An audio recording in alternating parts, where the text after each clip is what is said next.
সরকারি গ্যাসের দাম শুনে অবাক হচ্ছেন সারা দেশের মানুষ। অথচ বাংলাদেশ পেট্রোলিয়াম কর্পোরেশন বিপিসি গত ৪১ বছর ধরে প্রতি বছরে গড়ে ১২ লাখ বোতল গ্যাস সরবরাহ করছে, কিন্তু সেটা পাচ্ছে না সাধারণ মানুষ। তাহলে যাচ্ছে কোথায় সেই গ্যাস? অনুসন্ধানের নামে টিম 360 ডিগ্রি উদ্ঘাটন করে এক জটিল সিন্ডিকেটের কুটিল কারসাজি। ডিলার থেকে শুরু করে সরকারের ঊর্ধ্বতন কর্মকর্তা সহ সব স্তরের ব্যক্তিরা জড়িত এই সিন্ডিকেটে। প্রতি বছর জনগণের হক থেকে ৭০ থেকে ৮০ কোটি টাকা লুটপাট করে খাচ্ছে চক্রটি। প্রতি 12.5 কেজি সিলিন্ডারের জন্য আমাদের বর্তমান প্রাইস হচ্ছে 690 টাকা। অলরাইট গাইজ, আজ থেকে ঠিক 3 মাস আগে যমুনা টেলিভিশন একটা প্রতিবেদন তৈরি করছিল সিলিন্ডার গ্যাস নিয়ে।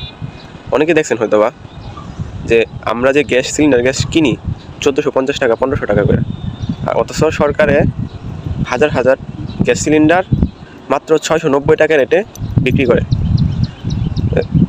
এই যে সিন্ডিকেটটা তৈরি করছে সরকারের বিভিন্ন ঊর্ধ্বতন কর্মকর্তা এটার মধ্যে জড়িত আছে।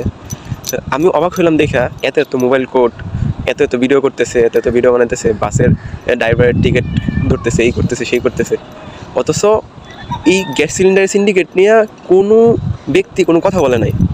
আমি এটা দেখে একদম অবাক হয়ে গেলাম।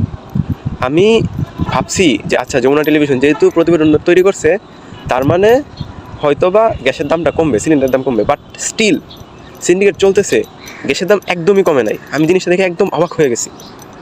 ভাই, আমাকে সাবস্ক্রাইব করার দরকার নাই, জাস্ট লাইক করার দরকার নাই, জাস্ট শেয়ার করো এবং এই জিনিসের ওপিনিয়ন দাও।